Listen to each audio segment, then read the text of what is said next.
로마서 1장 18절부터 32절 말씀입니다. 왜냐하면 하나님의 진노가 불의로 진리를 막는 사람들의 모든 경건하지 않음과 불의에 대하여 하늘로부터 나타나기 때문이다.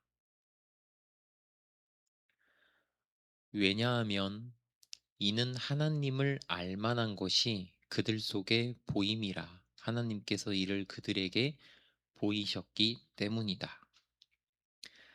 창세로부터 그의 보이지 아니하는 것들 곧 그의 영원하신 능력과 신성이 그가 만드신 만물에 분명히 보여 알려졌나니 그러므로 그들이 핑계하지 못할지니라.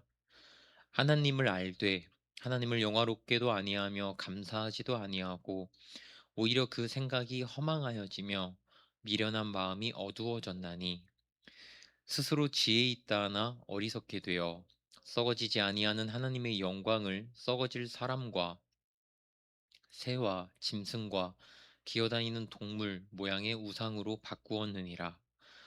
그러므로 하나님께서 그들을 마음의 정욕대로 더러움에 내버려 두사 그들의 몸을 서로 욕되게 하게 하셨으니 이는 그들이 하나님의 진리를 거짓 것으로 바꾸어 피조물을 조물주보다 더 경배하고 섬김이라. 주는 곧 영원히 찬송할 이시로다. 아멘.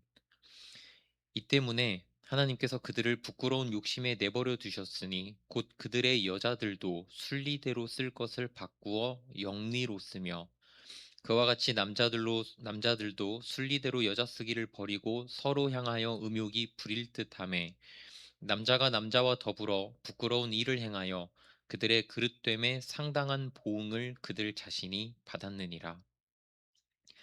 또한 그들이 마음에 하나님 두기를 싫어하매 하나님께서 그들을 그 상실한 마음대로 내버려 두사 합당하지 못한 일을 하게 하셨으니 곧 모든 불의, 추악, 탐욕, 악의가 가득한 자요 시기, 살인, 분쟁, 사기, 악독이 가득한 자요 수군수군하는 자요 비방하는 자요 하나님께서 미워하시는 자요 능욕하는 자요 교만한 자요 자랑하는 자요, 악을 도모하는 자요, 부모를 거역하는 자요, 우매한 자요, 배약하는 자요, 무정한 자요, 무자비한 자라.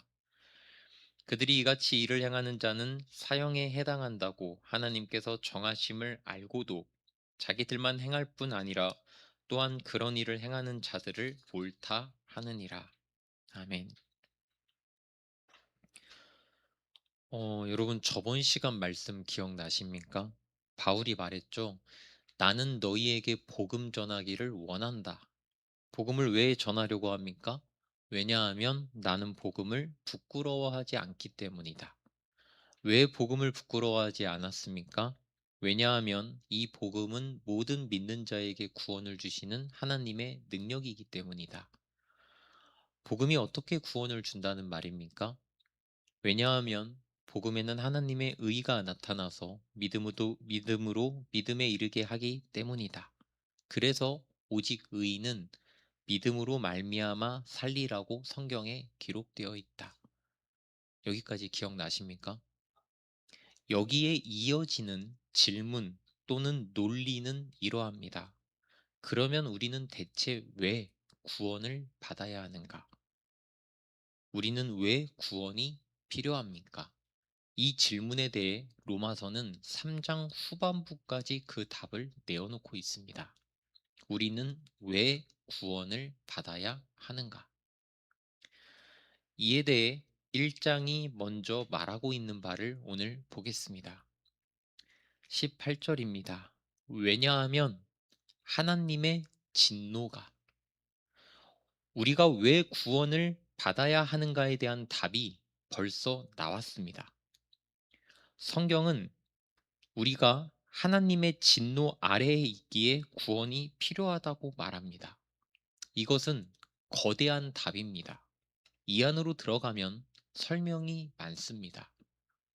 그런데 세상은 이것을 이해하려 하지 않았고 무엇보다 하나님의 진노 자체를 인정하지 않으려 했습니다. 그래서 진노의 하나님은 사랑의 하나님과 조화가 되지 않는다 하든지, 하나님의 선하신 성품 안에는 진노가 있을 수 없다든지 이런 말들이 돌아다니는 겁니다. 하지만 사실은 명확합니다. 하나님은 진노하시는 하나님이십니다. 이것을 한번 설명해 보겠습니다. 하나님의 존재는 꽉 차 있습니다. 여백이 없다는 말입니다. 하나님의 존재는 충만하고 완전하기에 자신의 존재와 반대되는 성질의 것들과는 공존할 수 없습니다. 공존할 여백이 없다는 것이죠. 그렇게 예를 들어 하나님께서 거룩하시다는 사실은 그가 거룩하지 못한 것들과는 공존하실 수 없다는 말이고, 거룩하지 못한 것을 용납할 수 없다는 말이며, 이것을 적극적으로 표현하면 거룩하지 못한 것에 대해 분노한다는 말이 됩니다. 주께서는 눈이 정결하심으로 악을 참아 보지 못하시며 패역을 참아 보지 못하시거늘, 이 구절을 우리의 이해로 보면 참아 보지 못한다는 이 표현으로 말미암아 그럴 수도 있지 않나? 볼 수는 있지 않나? 생각할 수 있겠습니다만, 하나님은 그것이 불가능한 분이십니다. 신학교 때 막연하게 하나님은 불가능이 없으시겠지 생각했는데 배워보니 아니었습니다. 하나님께서는 자신의 존재와 성품에 반하는 일을 하지 못하시는 분입니다. 그래서 사무엘상에서 하나님을 거짓이나 변하는 존재가 아니라고 말하는 겁니다. 이스라엘의 지존자는 거짓이나 변개함이 없으시니 그는 사람이 아니심으로 결코 변개하지 않으심이니이다. 그러니까 하나님이 자신의 존재와 성품을 갑자기 바꾸어서 이렇게 행하시는 분이 아니라는 거죠. 이런 이해를 가지고 이 구절을 한번 봅시다. 또 여호와에게 가까이 하는 제사장들에게 그 몸을 성결히 하게 하라. 나 여호와가 그들을 칠까 하노라. 무슨 말입니까? 나 여호와가 그들을 칠 수밖에 없다. 내 존재가 이것을 막을 수 없다. 이 말입니다. 그런데 우리는 지금까지 하나님이 의지를 가지고 이 심판을 하신다고 우리는 믿었죠. 이 차이를 아시겠습니까? 그러실 수밖에 없는 존재. 이 구절이 말하고자 하는 바는 명확합니다. 하나님은 거룩 그 자체이시기에 거룩하지 않은 것을 용납할 수 없다는 겁니다. 이것은 존재의 문제이기에 협상이나 타협이나 조정할 수 있는 문제가 아니라는 말입니다. 빛이 비추는 곳에는 어둠이 사라지죠. 빛과 어둠이 공존할 수 없듯이 하나님의 존재는 그 존재와 반대되는 것을 용납할 수 없고 타협할 수 없으며 그것을 적극적으로 거부합니다. 하나님은 우리가 앞서 본 것 같이 의로우십니다.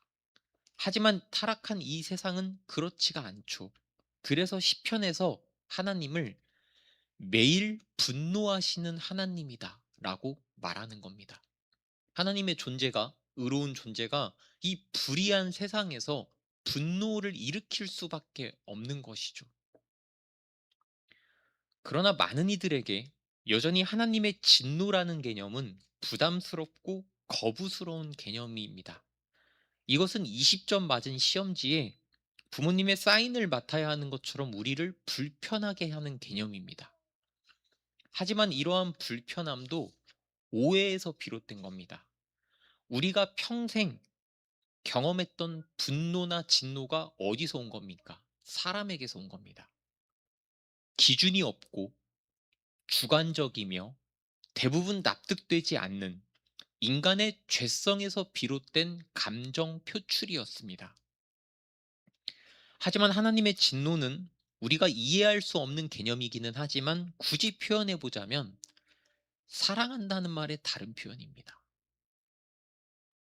이것이 왜 사랑의 다른 표현인가는 나중에 배우고, 우리가 지금 인정해야 할 사실은 우리의 타락한 영혼이 하나님의 진노를 거부하는 것과는 달리 하나님의 진노가 우리에게 매우 필요한 처방이라는 사실입니다. 만일 하나님이 악한 것과 거짓된 것에 진노하지 않는 하나님이라면 그는 선한 하나님이 아니시며 우리가 믿을 만한 분이 아니며 우리를 구원하실 수도 없고 우리를 구원할 이유도 없는 하나님이 됩니다. 그래서 하나님의 진노는 사실은 우리의 영혼이 정말 바라고 바라는 일일 수 있습니다. 하나님의 진노가 불의로 진리를 막는 사람들의 모든 경건하지 않음과 불의에 대하여 하늘로부터 나타나기 때문이다. 하나님의 진노가 나타나는 이유를 성경은 두 가지로 말합니다. 불경, 그리고 불의. 그러니까 정리하자면 불경과 불의가 하나님의 진노를 유발했고 그 진노를 해결하기 위해 구원이 필요하다는 말입니다. 그렇다면 이제 하나님의 진노를 유발한 불경과 불의를 한번 살펴봅시다. 먼저 불경, 경건하지 않다는 것이 무엇일까요? 경건하지 않다는 것은 하나님에 대한 경외심이 없다는 말입니다. 이것은 하나님을 하나님으로 인식하지 않는다는 것인데 이것은 하나님과의 관계가 망가진 상태를 말하는 겁니다. 그렇다면 이어지는 불의는 무엇인가? 저번 시간에 우리는 의가 하나님의 존재이자 동시에 하나님의 모든 드러남이다. 활동이다. 그래서 의란 하나님에게서 비롯된 완전함이자 모든 잘못된 것들을 바로잡고 세상의 모든 질서를 온전하게 하는 하나님의 존재이자 법칙이자 원리이자 적용이라는 것을 들었습니다.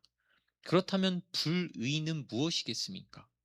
하나님의 모든 것에 반대되는 것을 말합니다. 그러니까 어떻게 보면 하나님의 법칙과 원리와 적용에서 반대되는 개념이기에 불의는 의라는 원 개념의 모든 망가짐 또는 파괴라고 볼 수 있겠죠. 그러니까 타락한 인간은 불의를 가지고 망가뜨리고 어지럽히며 파괴하는 겁니다. 그래서 불의로 진리를 막는다라고 지금 말하고 있는 겁니다. 이것은 불경, 하나님과의 관계, 망가진 하나님과의 관계로부터 파생된 일입니다. 그래서 불의를 불경의 열매다라고 말하는 사람도 있습니다. 하나님과의 관계가 파괴되면서 모든 불의들이 생겨났다는 거죠. 하나님의 진노는 이렇게 불경과 불의 때문에 발생했습니다. 타락한 사람이 불경으로 하나님을 대하고 모든 불의로 사람을 대하는 이 모습이 다른 한편으로는 하나님 사랑, 이웃 사랑으로 종합되는 율법을 정면으로 어기고 위반하는 사람의 존재를 보여준다. 우리가 이렇게 볼 수도 있겠습니다. 하나님께서는 자신과의 관계에 문제가 있는 불경과 하나님의 존재와 일하심에 반대되는 불의 때문에 진노하실 수밖에 없으십니다. 그래서 이 죄에 대한 하나님의 진노 때문에 우리에게는 무엇이 필요하다? 구원이 필요한 겁니다. 구원은 죄에 대해서는 해방을, 하나님의 진노에 대해서는 용서를 가져다 주기 때문입니다. 그러니까 의로우신 하나님께서는 사람의 불경과 불의, 즉 이러한 불신앙 앞에서 하나님의 의를 드러내는 방법이 진노인 겁니다. 그러니까 진노를 다른 측면에서 보면 하나님의 의가 드러났다. 이렇게도 볼 수 있겠죠. 의라고 하는 것은 자기와 반대되는 개념인 불의를 만나면, 죄를 만나면 그 반응이 진노로 드러난다는 겁니다. 다시 말하지만 하나님께서는 모든 악에 대해 적개심을 드러내실 수밖에 없는 분이십니다. 우리는 그동안 하나님을 오해하기를 충분히 넘어가 주실 수 있고 눈 감아 주실 수 있는 일을 굳이 들추고 짚어내어서 우리를 벌한다고 생각한 경향이 있습니다. 맞습니까? 하지만 이것은 살아계신 하나님이 아니라 그리스 로마 신들 같은 것들을 대상으로 하는 굉장히 인간적인 생각이자 잘못된 생각입니다. 잘못된 생각이에요. 신관이 틀린 겁니다. 하나님은 굳이 들추지 않아도 될 것을 들추시는 분이 아니라 악하고 잘못된 것에 반응하실 수밖에 없는 존재라는 말입니다. 여러분이 이것만 알아도 하나님에 대한 큰 오해 하나가 제거되죠. 이 하나님의 진노 앞에서 어떤 이는 말하기를 나는 당신의 존재를 알지 못했다. 충분히 그렇게 말할 수 있겠습니다. 하나님의 존재를 알지 못하면 하나님의 진노도 알 수 없을 뿐더러 불경과 불의로 사는 것이 왜 잘못된 것인가를 알 수 없기 때문이죠. 하지만 성경은 말합니다. 왜냐하면 이는 하나님을 알 만한 것이 그들 속에 보임이라 하나님께서 이를 그들에게 보이셨기 때문이다. 창세로부터 그의 보이지 아니하는 것들, 곧 그의 영원하신 능력과 신성이 그가 만드신 만물에 분명히 보여 알려졌나니 그러므로 그들이 핑계하지 못할지니라. 이 19절과 20절에 대해 흔히들 이 말씀을 여러분들도 들어보셨겠지만 일반 계시를 설명하고 있다고 말합니다. 일반 계시란 자연 계시라고도 부르는데요. 하나님이 자신의 존재를 두 가지 자연 현상과 인간의 도덕적 양심을 통해 모든 시간 속에서 모든 사람에게 자신의 존재를 드러내신 것을 말합니다. 자신의 존재를 두 가지 뭐와 무엇으로 드러내셨다고요? 자연 만물과 그리고 인간의 양심 이 두 가지를 통해서 하나님이 자신을 드러내셨습니다. 그러니까 19절에 하나님을 알만한 것이 그들 속에 보인다는 이 말은 사람이 하나님의 존재를 알 수 있다. 그들의 양심이 그것을 증거한다고 말하는 겁니다. 우리가 동물이 아닌 이유, 동물처럼 살아서는 안 되는 이유는 우리 사람은 부끄러운 것이 무엇인지, 숨겨야 할 것이 무엇인지, 경외해야 할 것이 무엇인지 이런 것들에 대한 감각이 있습니다. 이에 대해 제가 장황하게 언급하지 않아도 사람만 가지고 있는 이성적 능력에서 비롯된 어떤 공통된 감각이 분명하게 우리에게는 있어요. 이것은 단지 이성적 능력만을 이야기하는 것이 아니라 모든 사람에게 심겨진 어떤 도덕률, 법칙, 경외함, 이런 특이한 현상들이 하나님께서 사람 안에 두신 신지식, 신에 대한 지식이라고 우리는 보고 있는 거죠. 성경이 그렇게 말하니까요. 또한 우리는 자연 속에서도 단지 아름다움을 느끼는 것을 넘어 그 정교함, 치밀함, 완전한 법칙, 기묘하고 신비스러움, 이 모든 것에서 하나님의 존재를 인정하게 됩니다. 20절이 그것을 말하는 겁니다. 만물에 분명히 내 존재가 보여 알려졌다.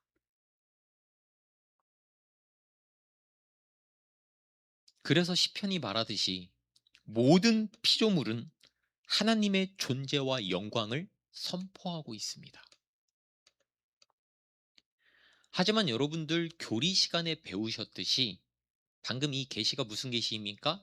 일반 계시, 다른 말로 자연 계시는 하나님의 존재와 신성에 대한 막연한 깨달음만을 제공해 줄 뿐이지 구원으로 이끄는 지식을 제공해 주지는 않습니다. 그러니까 일반 계시, 즉 자연 계시는 하나님의 은혜를 보여주는 구원 계시가 아니라 하나님의 영광을 보여주는 창조 계시인 겁니다. 그러니까 이름이 세 개로 늘어났죠. 일반 계시, 자연 계시, 창조 계시. 다시 말하지만 이 창조 계시는 하나님의 존재를 말해줄 수는 있어도 우리를 죄나 구원, 십자가나 예수 그리스도까지 담아낼 수는 없기에 이것만으로는 구원에 이를 수가 없고, 그래서 우리에게는 특별 계시인 뭐가 필요합니까? 성경이 필요한 겁니다. 특별 계시는 성경 하나밖에 없습니다. 양심으로는 하나님의 존재만을 알 수밖에 없다고요. 그걸로는 구원을 알 수가 없어요. 미국 식민지 시대의 청교도 신학자이자 목회자인 조나단 에드워즈는 이것을 본성의 빛과 복음의 빛이라고 불렀습니다. 본성의 빛으로는 하나님의 존재를 알 수는 있어도 복음의 빛 없이는 구원을 이해하기 어렵다고 말한 거죠.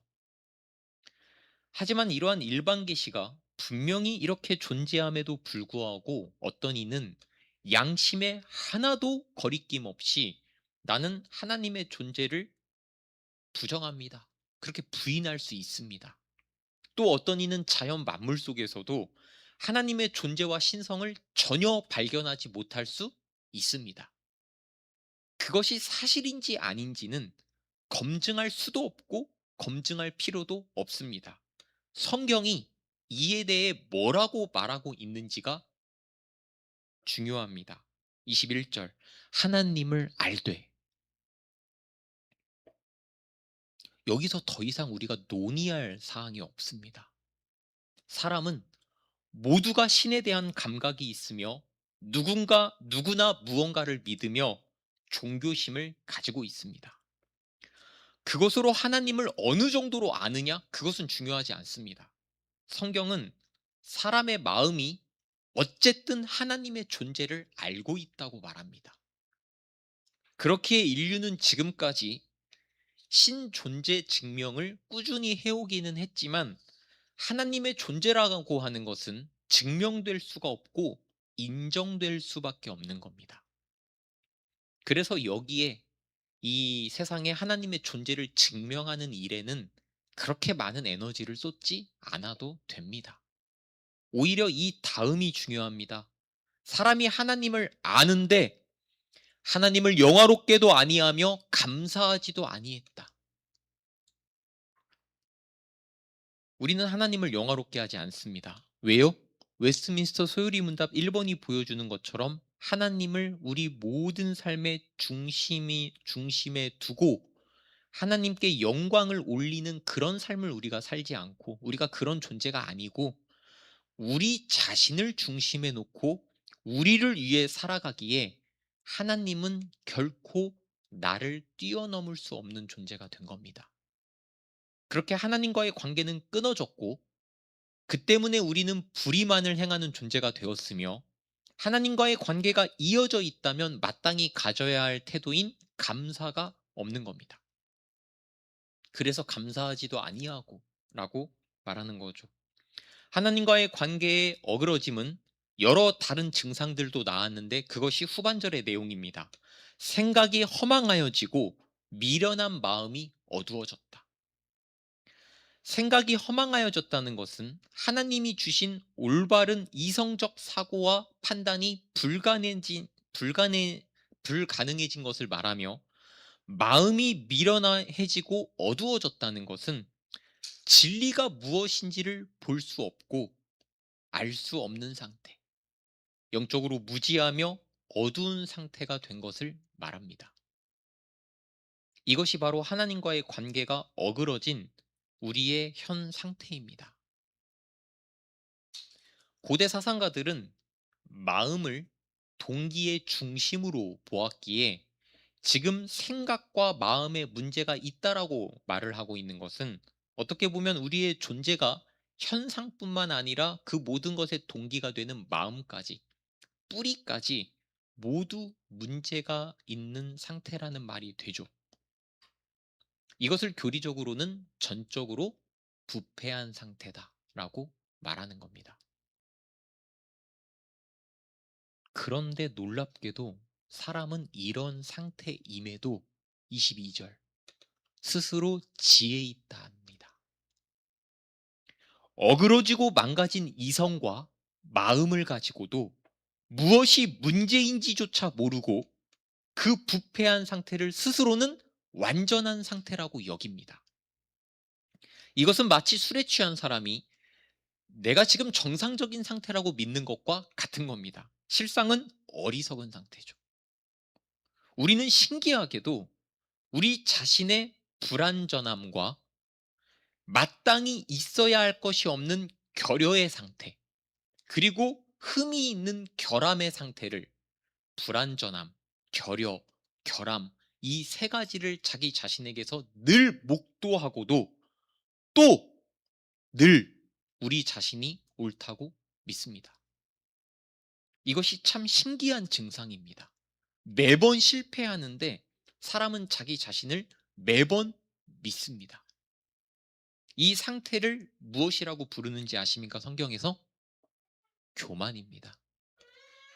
인간 존재에 대한 지나친 자만심의 상태, 교만. 뱀이 여자에게 이르되 너희가 결코 죽지 아니하리라. 하나님이 아니라 처음부터 피조물 중 하나의 제안에 귀를 기울이고 거기에 순종함으로써 모든 세상이 어그러지고 죄가 시작되었음에도 불구하고 사람이 자신의 지성과 판단을 여전히 신뢰한다는 것은 굉장한 착각이자 오판입니다. 제가 이전 설교에서 지식사회에 대한 이야기를 했었죠. 사람은 하나님께 지혜를 구하지 않고 하나님으로부터 떠나서 지혜라고 하는 것을 획득하려고 했습니다. 그러면서 지혜의 발끝에도 도달하지 못하는데도 그 시도에 지나친 긍정과 기대를 가지고 여전히 지혜를 획득하려는 무한한 시도를 시도합니다. 그 결과가 무엇인지 아십니까? 사람이 이 상태에서 시작해서 말도 안 되는 지혜 아닌 지혜를 가지고 인류가 이루어온 결과가 무엇이냐? 23절. 썩어지지 아니하는 하나님의 영광을 썩어질 사람과 새와 짐승과 기어다니는 동물 모양의 우상으로 바꾸었느니라. 이 모든 세상의 지혜로 사람이 할 수 있는 것은 고작 우상을 만드는 일이었습니다. 망가진 이성과 마음을 가지고 사람은 이 이상을 할 수가 없었습니다. 우상이 무엇입니까? 나의 주인을 말하는 겁니다. 과거에는 우상 숭배가 어떤 형상을 만드는 것으로 드러났는데 여러분들 그 형상을 만들지 마라 해서 형상을 만드는 것 자체가 문제가 아닌 거 아시죠? 신의 형상을 만들어 놓고 내가 그것을 소유하고 있다고 믿고 내가 신을 조종할 수 있다고 믿고 내 뜻대로 움직일 수 있다고 믿고 내 뜻을 관철하려는 시도를 우상을 만들어서 소유, 보관하는 방식으로 우상 숭배가 행해진 그 지점이 문제인 겁니다. 오늘날에는 우상 숭배가 돌이나 나무를 깎는 것으로 집안에 하나님을 모시는 것으로 드러나지 않습니다. 더 세련되었죠. 핵심은 무엇이냐? 바꾸었느니라입니다. 이 단어가 앞으로도 반복해서 여러 번 나옵니다. 우리는 이 망가진 이성과 왜곡된 마음을 가지고 온 지혜를 모아 한 일이 무엇이냐? 하나님을 다른 것으로 바꾼 겁니다. 고작 이따위 일을 하고자 인류가 온 지성을 모은 겁니다. 오늘날 우리는 어떤 식으로 우상 숭배를 하고 있습니까? 원리는 매우 동일합니다. 모양만 바뀌었을 뿐입니다. 여전히 우리가 하나님이 아닌 어떤 것들을 주인 삼고 그것들에 매여 있다는 점에서는 전혀 다를 바가 없습니다. 예를 들어 그것들이 무엇이겠습니까? 이 세상 대부분의 사람들의 주인이 되어버린 돈이죠. 우리의 모든 존재를 설명할 수 있는 정욕에 이끌려 모두가 끌려가고 있는 성이죠. 하나님보다 내 이름을 더 높은 곳에 올리고자 하는 명예 또는 권력이죠. 눈에 보이지 않지만 우리는 여전히 하나님을 다른 것으로 바꾸어 섬기고 있습니다. 이러한 우상 숭배의 결과는 내적으로는 허망함이며 외적으로는 도덕적 타락과 사회적 부패를 가져옵니다. 2000년이 지났으나 크게 달라졌습니까? 우리는 예나 지금이나 하나님과는 전혀 상관이 없는 우상을 만들어내고 있고 그것들을 섬기고 있습니다. 아마도 인류는 마지막 날까지 이 우상을 만들어내는 일을 멈추지 않을 겁니다. 이것은 우리가 가진 질병의 증상이며 타락한 존재가 멈추지 않는 죄의 발현입니다. 여기서 우상과 하나님을 비교하는 단어로 등장하는 것이 의미심장합니다. 무엇입니까? 썩어진다는 표현입니다. 우상은 썩는다는 점에서 하나님과 다릅니다. 썩는다는 것은 죽고 없어진다는 것이고, 죽음은 원래 우리가 우상을 만들고 섬길 때의 의도는 아니나 죽을 운명에 처한 인간이 우상을 만드니 당연히 죽어버릴 형상을 만들 수밖에 없지 않겠습니까? 생각해 봅시다. 우리가 섬기고 추구하는 우상 중 영원한 것이 대체 무엇이 있습니까? 그래서 사람이 만든 우상은 결국에는 끝이 있습니다. 우리는 영원하지 않은 것을 예배하고 있는 겁니다. 이 우상숭배에 대해 말하자면 온 세상의 역사와 현실이 우상숭배의 역사이기에 끝도 없습니다. 오늘 여기서 제가 한 가지만 간단히 말해 보겠습니다. 말씀드렸듯이 지금 이 세상의 대부분의 사람들은 돈을 주인으로 섬깁니다. 불과 20, 30년 전까지만 해도 이러지는 않았습니다만 가상화폐가 등장하고 한탕주의가 득세하면서 모든 사람이 자산을 불리는 것을 인생의 목표로 살아가고 있습니다. 정말 모두가 돈에 미쳐 있습니다. 부동산, 주식, 펀드, 어떤 식으로든 자산을 불리려 하는 모든 사람은 자신들의 양심으로 인정할 겁니다. 투자라고 부르고 싶겠지만 굉장한 불로소득을 강렬한 정욕으로, 욕망으로 원한다는 것을 자신들 스스로 압니다. 그것을 추구하고 예배하는 내 마음을 어떻게든 감추고 숨기고 덮고 싶은 겁니다. 이렇게 모두가 만몬을 숭배하면서 우리는 정말 물질이 쓰여야 할 곳을 보지 못하게 되었습니다. 역사상 어느 시대보다도 물질이 풍족함에도 수많은 이들이 빈곤에 빠져 죽어가고 있는 이 아이러니한 상황을 우리가 목도하고 있고, 이 이상한 시대를 우리가 지나가고 있습니다. 온 세상이 물질을 향해 달려가고 있기에 우리는 이것이 그렇게까지 문제인지를 인식하지 못하나 적어도 우리만은 양심에 정직하고자 합니다. 온 세상이 예라고 할 때 우리는 아니요 하고자 합니다. 우리는 속지 않으려고 합니다. 우리는 더 미련하고자 합니다. 우리는 오직 하나님의 말씀대로 살다가 망하려고 합니다. 우리는 아무도 걷지 않는 좁은 길을 걸으려고 합니다. 모두가 한 길로 걸을 때 다른 길로 걷는 사람도 있어야 하지 않겠습니까? 원래 사람은 이 모든 세계를 대표하는 대리자이자 통치권을 물려받은 대리통치자입니다.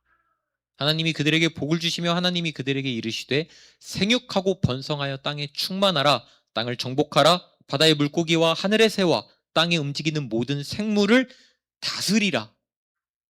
하지만 피조 세계의 것들을 섬기는, 그들이 호렙에서 송아지를 만들고 부어 만든 우상을 경배하며 자기 영광을 풀먹는 소의 형상으로 바꾸었도다.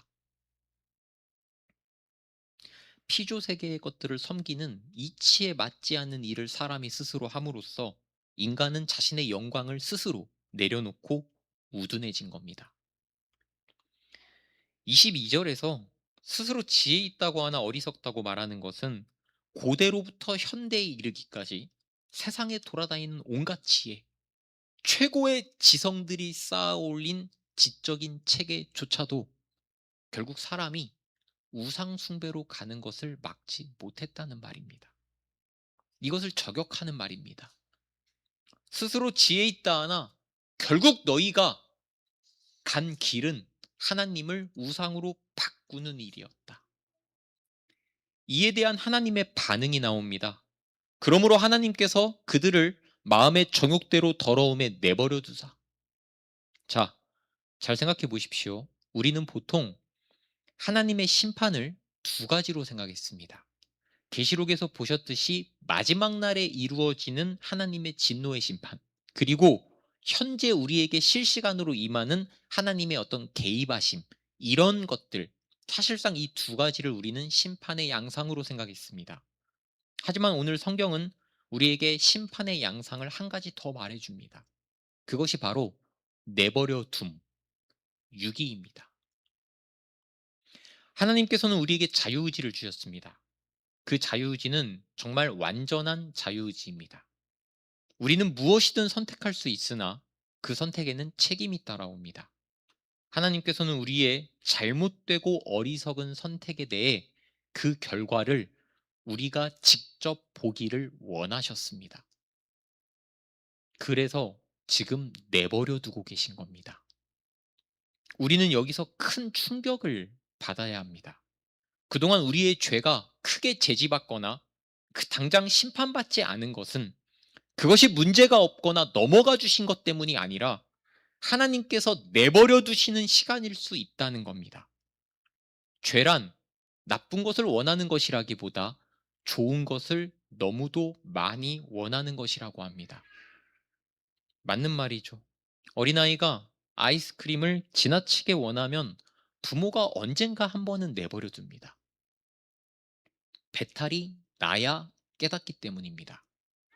그렇기에 하나님께서는 자주 우리의 잘못된 욕망과 그릇된 기도를 들어주십니다. 아니, 들어주시는 것처럼 보입니다. 이것은 우리가 우리의 꺾을 수 없는 지독하고 강한 고집 때문에 그렇습니다. 우리는 이 지점에서 마치 하나님이 우리의 소원을 들어주신 것처럼 착각합니다. 시편 81편도 우상 숭배를 경고하고 돌아오라고 호소하는 내용인데 이런 구절이 있습니다. 그러므로 내가 그의 마음을 완악한 대로 버려두어 그의 임의대로 행하게 허락하였도다. 이것이 오늘 로마서가 말하는 심판의 양상입니다. 이 내버려 두심 속에서 자신을 돌아보는 반성과 예민한 감각을 가지고 말씀으로 다시 돌이키는 사람이 있고, 하나님의 내버려 두심을 허락으로 착각하고 어리석게 계속 가는 사람이 있습니다. Keep going. 그러면 이것을 어떻게 구별할 수 있는가? 어떻게를 찾지 마십시오. 압니다. 사람의 영혼이 사실 알고 있습니다. 도둑질한 물이 달고 몰래 먹는 떡이 맛이 있다 하는도다. 정욕은 쾌락인데 사람은 금지된 쾌락을 더 추구합니다. 우상숭배는 본질적으로 자기 욕망과 정욕을 충족시키려는 시도가 그 안에 있기에 엄밀히 말해서 우상숭배는 자기숭배입니다. 그러면 하나님 대신 우리가 원래는 우상숭배를 제대로 하려면 하나님 대신 우상을 놓아야 되지 않습니까? 그런데 소유리 문답강에 하나님 대신 그 자리에 누가 있습니까? 내가 있죠. 자기숭배예요. 우상숭배는 하나님을 또는 우상을 마음대로 조정해서 내 욕망을 이루고자 하는 것 아닙니까? 그러니까 사실 자기숭배예요. 그러니까 사람은 모든 우상숭배 속에서 정욕을 추구하고 충족하며 그 모든 과정 속에서 쾌락을 누립니다. 이것이 정욕입니다. 그 쾌락은 우리 마음 한켠에 분명하게 죄책감을 가져옵니다. 죄책감이 아니라면 불편함을 가져옵니다. 그래서 우리가 알고 있다는 거예요.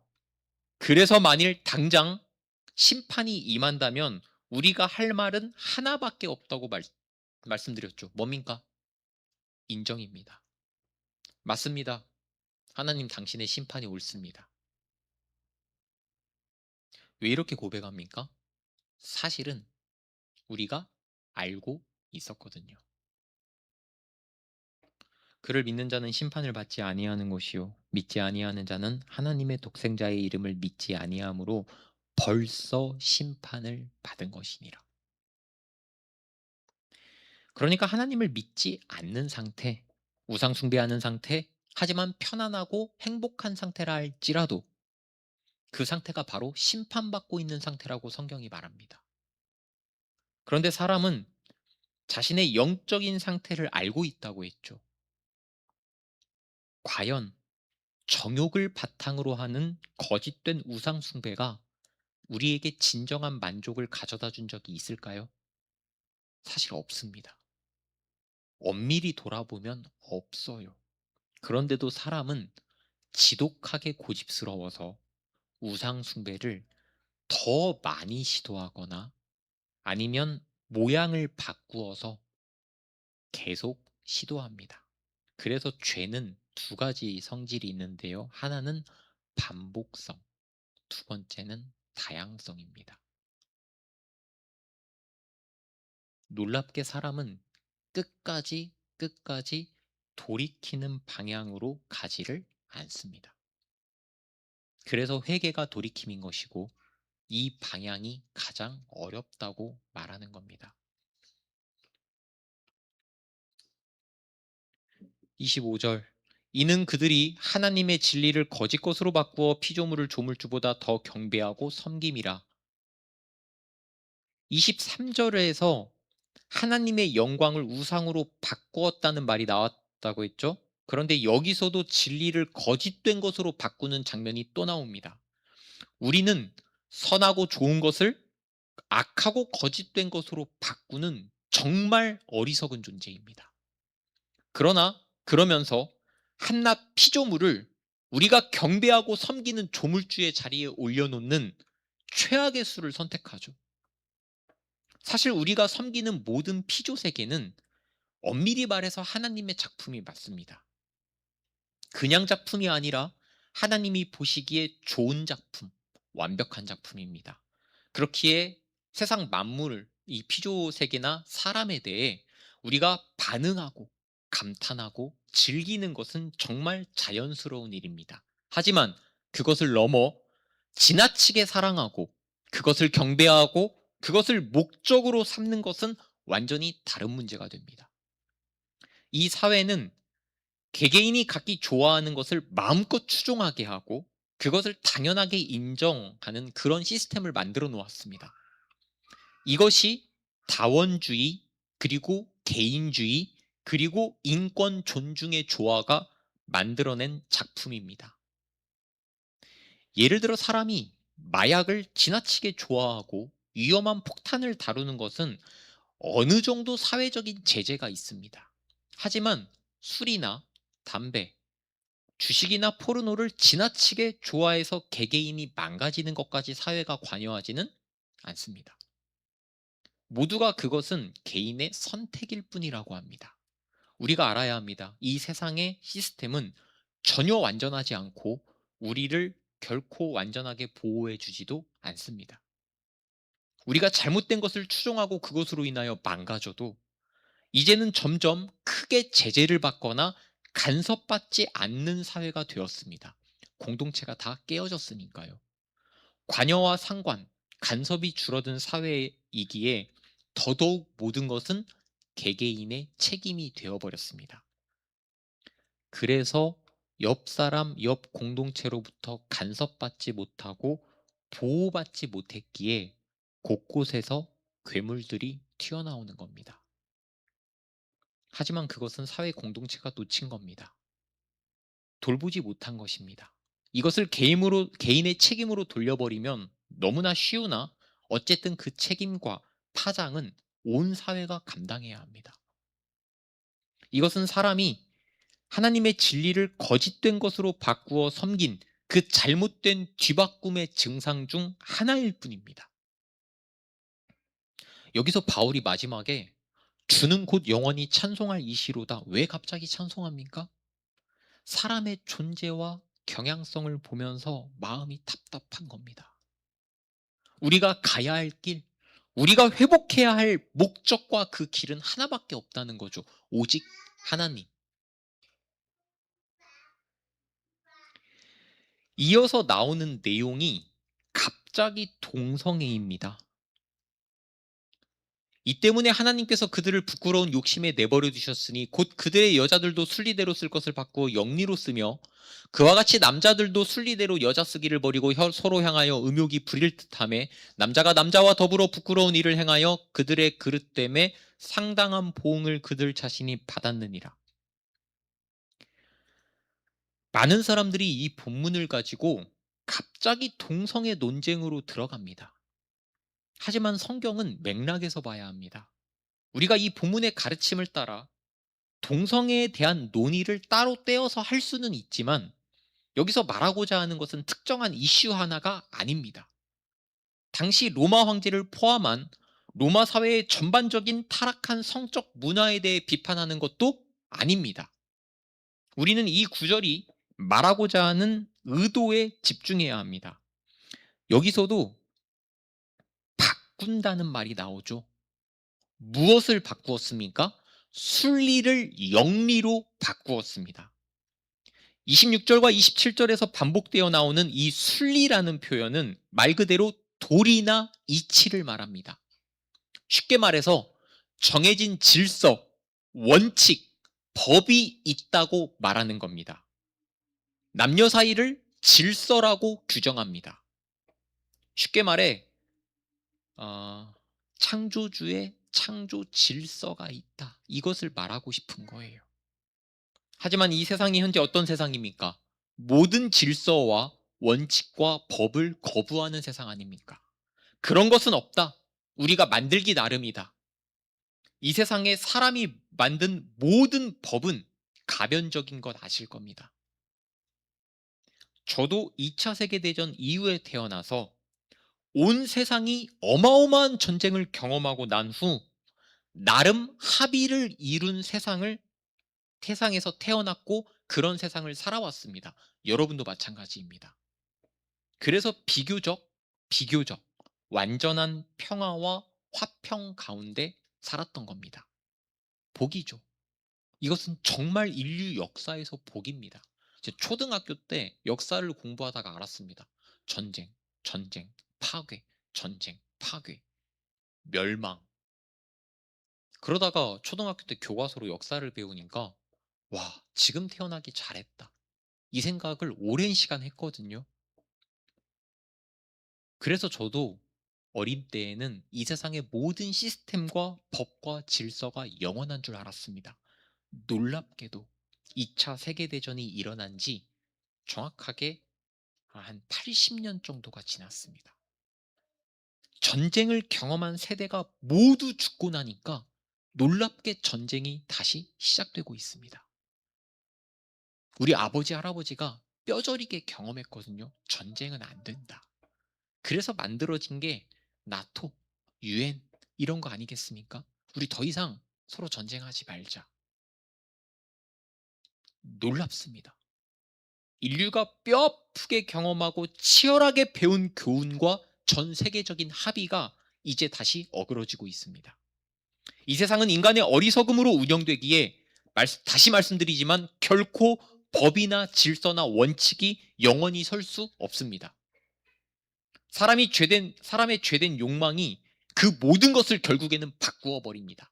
한 사람의 욕심이, 한 사람의 자존심이, 한 사람의 욕망이 인류가 쌓아온 평화를 엎어버릴 수 있다는 것이죠.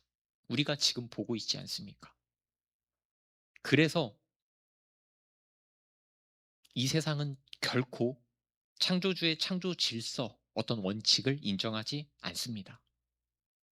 동성애는 하나님의 자연스러운 창조 법칙을 인정하면 그것에 반하는 것이 되나 원칙이나 질서가 존재하지 않는다고 믿는 이 세상에서는 인간의 욕망을 자연스럽게 풀어내는 것에 불과합니다. 뭐가 문제냐? 하지만 이것은 명백하게 창조주의 의도에 반하는 겁니다. 이어지는 보응이라고 나온 이 보응이 있다. 이 말은 에이즈 같은 결과를 말한다라고 말하는 사람들이 있는데 그런 것을 말한다기보다 우상 숭배를 하는 모든 이가 받게 되는 어떤 필연적인 어떤 모든 결과를 말하는 겁니다. 그러니까 지금 여기서 등장한 동성애는 하나님의 진리를 거짓으로 바꾼 예로서 등장하는 겁니다. 이런 것들, 하나님의 어떤 질서보다 우리의 욕망을 더 높은 가치로 두고 순리를 영리로 바꾼 것들이 우리에게 얼마나 많습니까? 제가 이 원리를 가져다가 매우 현실적으로 한번 말씀드려 보면 일상생활에서 우리는 하늘의 하나님께 드리는 예배를 지금까지 사실상 영혼 없이 오랜 시간을 보내는 행사 정도로 취급하면서 살지 않았습니까? 이것도 진짜를 거짓된 것으로 바꾼 것 아닙니까? 우리의 모든 신앙생활은 신령함과 진심이 없음에도 불구하고 회개와 탐구를 하지 않고 행위와 정성으로 때우고 있지 않았습니까? 봉사와 헌금과 헌신으로 증명하려고 하지 않았습니까? 제가 가장 어려운 길이 어떤 길이라고 했습니까? 돌이키는 길, 회개, 자신을 직면하는 탐구, 이런 것들이 어려운 것이고 이런 것들이 진짜인데 여러분들은 눈물, 헌신, 봉사, 헌금 이런 것으로 때우고 있었다는 거죠. 이것도 거짓된 것으로 바꾼 것이 아니면 무엇입니까? 사회에서는 감격과 사명을 가진 그리스도인의 정체성을 사회적 가면, 여러 장의 가면을 가지고 그것과 바꾸어 살고 있지 않았습니까? 우리는 늘 진짜와 가짜, 진리와 거짓을 바꾸고 살아갑니다. 그러면서 하나님의 질서, 원칙, 법을 어기면서 그것을 마음에 염두하지 않고 오히려 어기려 하고 있습니다. 이것 역시도 하나님을 중심에서 몰아내고 내가 그 자리로 들어갔기에 나타나는 결과입니다. 다음 28절부터 끝절까지는 원문으로는 한 문장입니다. 보겠습니다. 또한 그들이 마음에 하나님 두기를 싫어하며 하나님께서 그들을 그 상실한 마음대로 내버려 두사 합당하지 못한 일을 하게 하셨으니. 오늘 우리는 설교를 통해 사람이 하나님의 존재를 알긴 알지만 하나님이 아닌 다른 것으로 바꾸어 섬긴다는 것을 들었죠. 여기서 그 원인이 나옵니다. 명확하게. 뭐라고 써 있습니까? 마음에 하나님 두기를 싫어했다. 이것이 원인입니다. 그러니까 하나님께서는 우리를 그 상태로 내버려 두십니다. 28절에서 하나님을 중심에 두지 않는 마음의 상태를 뭐라고 부릅니까? 상실한 마음이라고 합니다. 상실했다는 것은 가치가 없고 버림받은 의미 없는 상태를 말합니다. 가치가 없고 버림받은 의미 없는 상태를 상실했다라고 말합니다. 그러니까 상실한 마음을 가진 사람은 당연히 합당하지 못하고 가치가 의미가 없는 일밖에는 하지 못하겠죠. 29절과 30절은 그러한 사람의 상태를 나열합니다. 하나님을 상실한 여기서는 하나님을 상실한 인간의 어떤 상태를 나열하는데요. 여기 나온 상태들은 상실한 마음으로 합당하지 못한 일에 대한 수많은 어떤 묘사 중에 일부일 뿐입니다. 여기 나오는 어떤 구체적인 어떤 죄목들이 문제라고 하는 것이 아니라 이런 것들이 상실한 마음으로 살아가는 사람의 어떤 증상이나 상태라는 말이에요. 처음에 나온 불의, 추악, 탐욕, 악의는 어, 모든 인간이 가지고 있는 악한 상태를 말합니다. 이걸 악한 상태를 말하는데요. 불의, 의가 없고 추악, 악을 행동으로 나타내며 드러내며 탐욕, 악을 계속 추구하는 상태, 악의 타락한 인간의 성품, 이 인간의 바탕에서 나오는 실제적인 어떤 모습들이 뒤이어 나오는 시기, 살인, 분쟁, 사기입니다. 악독이 가득하다고 하는 것은 인간 내면의 어떤 성질을 말하는 것이고, 이어지는 수근수근하는 자요하고 30절에 이어지는 수군거림과 비방은 상대를 공격할 수밖에 없는 인간의 존재적인 상태를 말하는 겁니다. 이어서 여러분들이 적어 놓으실 만한 것인데요. 하나님께서 미워하시는 자라고 번역되어 있지만 앞에 보시면 이것을 하나님을 미워하는 자라고 번역할 수도 있습니다. 그리고 이 번역이 조금 더 맥락에 맞아 보입니다. 하나님을 미워하는 자요. 하나님을 미워하기에 우리가 하나님을 마음에 두기를 싫어하는 겁니다. 이어지는 능욕은 하나님의 영광이 아닌 욕보이는 상태, 그리고 인간 존재에 대한 지나친 자만심이라고 말씀드린 교만한 상태에 이어서 자랑은 사람이 자신을 높게 평가하는 것을 말하는데, 이것 역시도 높아져서 하나님의 자리를 차지하고픈 타락한 인간의 존재적인 상태를 설명하는 표현입니다.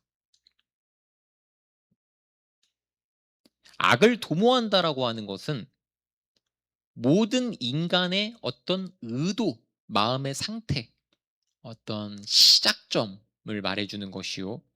부모를 거역한다라고 하는 표현도 절대적인 권위, 이것을 인정하지 않고 나를 그 권위의 중심에 두는 상태를 말합니다. 31절을 보시면 우매하다. 이제 이 31절에는 언어 유희가 있습니다. 우리는 우매한 자요, 배악하는 자요, 무정한 자요, 무자비한 자라 이렇게 써 있으니까 그냥 읽지만, 이게 원어로는 아신네투스, 아신테투스, 아스트로구스, 아넬레모나스, 어떤 이런 언어 유희가 있는 겁니다. 비슷한 발음인 거죠. 우매하다라고 하는 것은 분별이 없는 상태, 분별하지 못하는 상태. 배약하다라고 하는 것은 신의가 없는 상태, 믿음이 없는 상태, 신의. 무정하다라고 하는 것은 인정이 없는 상태. 무자비하다라고 하는 것은 가차 없는, 다시 말해 동정심 없는 상태를 말합니다. 하나님을 마음에 두지 않으면 사람은 분별도, 신의도, 인정도, 자비도 없는 존재가 됩니다. 지금 바울은 말씀드렸듯이 어떤 특정한 상태나 행위를 정죄하려는 것이 아니라 이러한 다양한 표현을 동원하여서 우리가 하나님을 마음에 두지 않으면 사람이 어떤 상태에 놓여 있는지를 어떤 그림을 보여주려고 하는 겁니다. 여기 기록된 사람의 모든 상태는 보시기에 좋게 창조되었을 때와 비교하면 끔찍하게 왜곡되고 철저하게 부패된 상태입니다. 그럼에도 불구하고 우리는 어떻게든 이런 성경을 보면 나와 상관이 없는 것들을 가려내려고 하죠. 나는 이거는 해당되는데 이거는 아니야. 우리가 보통 그렇게 읽지 않습니까? 이런 생각 자체가 나를 중심에 놓고 보는 경향성입니다. 이 예배 시간 중에도 우리는 이러한 죄들을 수시로 범합니다. 그러니까 바울은 여기 나열된 이 모든 상태가 하나님을 마음에 두기 싫어하는 모든 인류가 하나도 빠짐없이 늘 하는 일이라고 말하고 있는 겁니다. 우리는 일반적으로 죄를 생각할 때 드러나는 행위나 보이는 파괴적인 결과를 통해 죄의 여부를 판단하려고 하고 죄의 결과를 계산하려고 합니다만, 그 모든 것 이면에 있는 왜곡된 이성과 뒤틀린 마음이 진짜 문제이며, 어찌 보면 우리가 일상에서 범하는 모든 죄들은 그것들의 증상에 불과한 겁니다. 그러니까 우리 안에 있는 죄라는 그 본질로부터 모든 관계의 파괴, 가정의 붕괴, 사회의 무질서, 세상의 타락이 다 거기서부터 시작하는 거죠. 우리는 죄의 파편들을 늘 보고 있으나 엄밀히 말하면 우리는 우리에게서 쏟아져 나온 죄의 토사물 중에 극히 일부만을 보고 있습니다. 아마 사람이 자신에게서 비롯된 죄의 양과 크기를 명확하게 목도하는 일이 있다면 과연 우리의 존재가 그것을 감당할 수 있을까요? 무엇보다 이로 인하여 곧 찾아올 죽음의 그림자가 우리를 서서히 덮고 있음에도 우리는 놀랍게 우리 스스로 지혜롭다라고 하는 자만을 가지고 2000년 가까운 시간이 주어졌음에도 불구하고 지금까지 우리는 우리의 영혼의 상태에 대해 단 한 가지도 아무것도 해결하지를 못했습니다. 어떻습니까? 바울은 지금 인간 존재의 상태를 정말 적나라하게 드러내며 고발하고 있습니다. 하나님이 자기를 드러내셔서 자신의 존재를 알게 하셨음에도 불구하고 끝까지 하나님을 마음에 두기 싫어하며 자신이 선택한 길을 따라 왜곡하고 부패한 존재로서 늘 살아가는 모습. 이것을 단지 몇 줄로 설명하고 있는 겁니다. 하지만 이 몇 줄만으로도 우리는 이것을 감당하기가 어렵죠. 그래서 이 문장들을 나에게 적용하지 않으려고 합니다. 하지만 아직 마지막 문장이 끝나지를 않았습니다. 그들이 이같이 행하는 자를 사형에 해당한다고 하나님께서 정하심을 알고도 자기들만 행할 뿐 아니라 또한 그런 일을 행하는 자들을 옳다 하느니라. 바울이 인간의 상태를 적나라하게 드러낼수록 정말 놀라운 사실들이 쏟아져 나옵니다. 사람은 자신이 선택한 이 모든 악한 길의 결말을 압니다. 그래서 마지막 심판 때에 사람이 할 말이 인정밖에 없다고 말씀드린 겁니다. 자신이 얼마나 악했는지, 자신이 얼마나 고집스러웠는지, 자신이 얼마나 잘못했는지, 자신이 얼마나 악하고 우둔한 길을 선택했는지, 누구에게 피해를 줬는지 모두 다 알고 있습니다. 하지만 이 땅에서는 끝까지 악을 행하며 그 길을 고집합니다. 더 놀라운 사실은 자신의 옆에서 같이 악을 행하는 이들을 옳다라고 말합니다. 악에 미쳐버린 사람들의 모습입니다. 모두가 자신의 상태를 알고 있습니다. 그래서 원래 죄를 범하는 사람은 부끄러움이 있습니다. 떳떳하지 못합니다. 이런 말을 들어도, 이런 설교 앞에서도 발악합니다. 그리고 거부합니다. 그리고 말씀을 전하는 사람과 성경의 모든 체계까지도 조롱하고 비웃기까지 합니다. 세상 사람들이 교회를 비판하는 것에는 교회의 잘못도 있겠지만 예수 그리스도와 예수 그리스도를 이방 귀신이라고 부르며 성경의 모든 메시지를 거부하는 것에는 영적인 이유가 있습니다. 이 모든 세상의 반응은 사실 자신이 얼마나 죄인인지를 본능적으로 아는 데서 오는 거부입니다. 사람은 무한한 자기 기만 능력이 있습니다. 자신의 양심에 반하는 일을 강행하면서도 자신조차 속일 수 있는 상태. 이것이 사람의 무한한 자기 기만 능력입니다. 그래야 마음이 편하니까 그런 겁니다. 왜 악한 세상을 옹호하고 지금 옳다고 말할까요? 비유하자면 물귀신 같은 겁니다. 죄의 세상에 고독하게 혼자 남겨지기는 싫고 여전히 욕망은 가득하니까 이 온 세상을 죄로 덮어버리자. 그래야 그 악의 소굴에서 악을 행하며 사는 자기 자신의 마음이 편하기 때문입니다. 옳지 않은 것을 옳다라고 말하죠. 또 무슨 문제가 드러나고 있습니까? 바꿈의 문제가 여기서도 드러납니다. 인간의 최악의 실수이자 죄악은 바꾼 겁니다. 하나님과 우상을, 진리와 거짓을, 옳지 않은 것과 옳은 것을 바꾼 겁니다. 한 신학자는 옳지 않은 것을 옳다라고 부르는 이 현상, 빛과 어둠의 이름을 바꾸어 부르는 이 현상을 인간화의 과정이 끝난 상태다. 완전하게, 완전하게 인간이 죄에 빠진 상태다라고 말하기도 했습니다. 우리는 악을 옳다라고 말하는 사람의 모습에서 그래서 인간의 어두운 면을 봅니다. 어떻습니까? 오늘 설교의 제목처럼 이것이 우리가 구원이 필요한 이유입니다. 놀라운 것은 이 성경이 기록되고 난 후 이 성경의 내용을 대하는 세상의 역사가 아이러니하게도 이 성경의 내용을 증명하고 있습니다. 오늘 잠깐 동성에 대한 내용이 나오지 않았습니까? 동성에 대한 내용이. 인류 역사가 이 내용을 어떻게 평가하고 해석했냐면 이 성경 본문은 선천적 동성애를 말하고 있지 않다는 겁니다. 후천적 동성애만 말하고 있으니 선천적인 동성애는 괜찮은 것이다.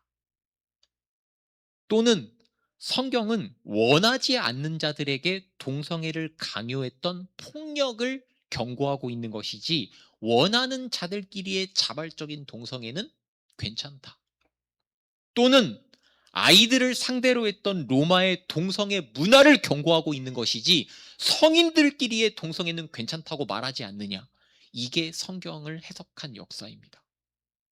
어떻습니까? 이 모든 것들이 진리를 거짓으로 바꾸려는 시도, 옳지 않은 것을 어떻게든 옳다라고 하는 시도, 죄를 짓는 마음이 편하고자 사실은 정답이 무엇인지 알면서도 그것을 거부하려는 시도, 이 모든 것들이 바로 오늘 성경이 말하고 있는 죄인의 자기 증상입니다. 영국의 신학자인 존 스토트는 사람이 진리에 반응하지 않는 건 필요함을 깨닫지 못하거나 그럴 필요성을 인정하지 않으려는 태도라고 말했습니다. 사람은 필요성을 깨닫지 못하는 무지나 필요성을 인정하지 않으려는 고집 때문에 망해갑니다. 너는 내일 일을 자랑하지 말라. 하루 동안에 무슨 일이 일어날는지 내가 알 수 없음이니라. 우리는 정말 아무것도 모르는 존재입니다. 그럼에도 불구하고 굉장한 목적을 가진 것처럼 악을 도모하면서 하나님의 법을 거부하고 있습니다. 이것이 병든 상태, 어떤 질병과 바이러스가 우리를 이끌어가는 상태가 아니고 무엇이겠습니까? 오늘 바울의 논증은 다시 제가 정리해서 말씀드리면 이런 겁니다. 너는 하나님에 대한 진리와 지식을 알고 있었다는 겁니다. 하지만 하나님을 마음에 두기를 너무나 싫어했던 거죠. 그래서 우상숭배를 했다. 하나님을 다른 것으로 바꾸고 싶어 했다. 그래서 다른 것을 추구하고 섬겼다. 여기에 하나님의 반응은 내버려 두십니다. 더러움에, 부끄러운 욕심에 상실한 마음대로 내버려 두셨다. 우매한 인간은 그래서 자신이 지금 어떻게 유기된 상태인지도 모르고 마음껏 신나게 죄의 파티를 열고 있는 겁니다. 하나님은 지금 어디에 계실까요? 구원자 이스라엘의 하나님이여 진실로 주는 스스로 숨어 계시는 하나님이시니다. 하나님은 이 모든 상황 속에서 숨어 계십니다. 언젠가 이 모든 고요와 침묵을 깨고 나타나실 것입니다. 우리는 그동안 내가 죄인임을 알고 있다고 생각했습니다. 하지만 그마저도 내가 이만큼 알고 있으니 되었다라는 자기 만족이었을 수 있습니다. 회개라는 수단으로 안심했을 터이나 사실 우리는 제대로 회개한 적이 죄송하지만 단 한 번도 없을 수 있습니다. 눈물은 우리의 면죄부의 기분이었을 수 있고 통곡은 카타르시스적인 자기 욕망이었을 수 있습니다. 그러면서 세상에 타락하고 악한 죄의 파티를 보면서 이 정도는 나 정도면 괜찮지 않나 라고 살아오셨을 겁니다. 이러한 비교를 통해 비교적 나는 우등생이라고 자위하신 것이죠. 그러나 심판은 상대평가가 아닌 절대평가입니다. 그래서 사람에게 명확한 시험지인 율법이 주어진 겁니다. 이 율법의 적용은 단체가 아닌 개인이며 그래서 신 앞에선 단독자라는 말이 나온 겁니다. 지금의 이 즐겁고 재미있는 세상의 문화, 이 현실은 결국 자신들의 추악함과 이 사태의 심각성을 가리려고 하는 시도이자 은폐이자 거짓입니다. 이런 것들이 교회의 메시지에도 영향을 미쳐서 마치 즐겁고 행복한 것이 교회와 설교의 분위기가 되어버리게 만든 겁니다. 교회가 늘 심각할 필요는 없습니다만 우리가 다루고자 하는 성경의 메시지들은 우리의 존재에 심각한 균열을 내는 내용이 많습니다. 우리는 지금까지 신앙의 한쪽 면만을 보고 왔을 수 있다는 말이에요. 왜? 하나님께서 말씀하지 않고 우리를 유기하셨기 때문에. 사실은 우리가 피한 겁니다. 육에 속한 사람은 하나님의 성령의 일들을 받지 아니하나니 이는 그것들이 그에게는 어리석게 보임이요 또 그는 그것들을 알 수도 없나니 그러한 일은 영적으로 분별되기 때문이라. 오늘 우리는 이 심각한 상태를 정면으로 마주하고자 합니다. 그러기 위해서 성령님의 도우심이 필요하다고 예배 전에 말씀드린 겁니다. 오늘 우리는 또다시 감았던 눈을 뜨고자 합니다. 인간 실존에 대해, 아니 나의 실존에 대해 아주 큰 눈을 뜨고 적나라하게 모든 것을 샅샅이 보고자 합니다. 괴롭고 고통스러워서 소리를 지르고 피하고 싶으나 버티고 자리를 지켜야 합니다. 성경이 말하고 있기 때문입니다. 이 모든 죄의 문제와 현상과 본질을 마주해야 우리가 그 다음으로 넘어갈 수 있어요. 오늘 말씀은 사람의 타락한 존재를 내용으로 하고 있죠. 그런데 이 내용이 왜 나왔다고 했죠? 구원이 필요한 이유를 말하려고 시작된 내용입니다.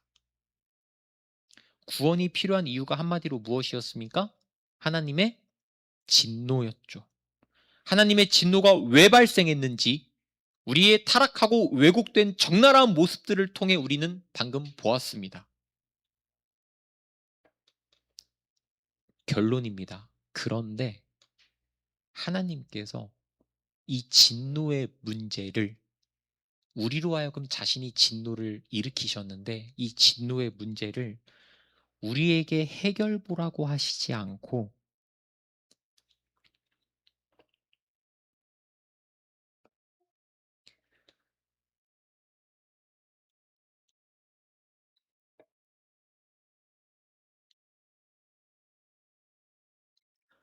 예수님을 통해 십자가에서 해결하셨다는 사실이 복음인 겁니다. 이 모든 어그러지고 난잡한 죄의 문제를 직접 해결하셨다는 사실에서 우리는 우리 하나님을 멍하게 바라봅니다. 분명하게 절대 죄와 공존하실 수 없는 하나님께서 오직 우리를 위해 이 죄 안으로 들어오신 겁니다. 우리를 구하시려고. 이 더럽고 끝까지 더럽고 지금도 더러운 우리를 구하시려고. 오늘 말씀 들으시면서 마음이 많이 답답하고 어두워지셨을 겁니다. 내 존재를 버틸 수 없을 만큼 그러셨을 겁니다. 그래서 이 말씀을 들으면서도 어떻게든 빠져나가고 싶을 만큼 이 내용을 인정하고 받아들이기가 매우 어려웠을 것이나 우리는 우리 자신의 어두움을 계속 적나라하게 보아야 저쪽에서 들려온 복음이 더 밝고 빛나다는 것을 우리가 알 수 있습니다. 우리는 오늘 말씀 속에서 어둠 속에 비치는 한 줄기 빛을 보고 있는 겁니다. 기도하겠습니다. 오늘 말씀 놓고 기도하겠습니다. 하나님, 우리를 봅니다. 그리고 복음을 듣습니다. 아무 말도 할 수 없기에 답답한 마음을 하나님께 내려놓습니다. 한마디밖에 못하겠습니다. 우리를 구원하여 주시옵소서. 우리 다 같이 기도하겠습니다. 하나님 아버지, 우리의 존재를 직면하게 하시옵소서. 뒤이어 그러한 우리가 받은 것이 무엇인지, 우리가 가진 것이 무엇인지 알게 하여 주시옵소서. 우리의 유일한 소망과 희망은 저기서 들려온 복음에 있습니다. 내가 이것만 붙잡겠사오니 하나님 나를 살려주시옵소서.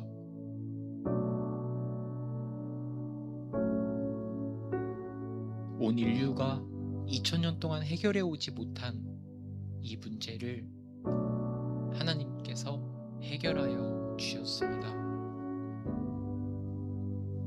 감사합니다. 예수님의 이름으로 기도드립니다.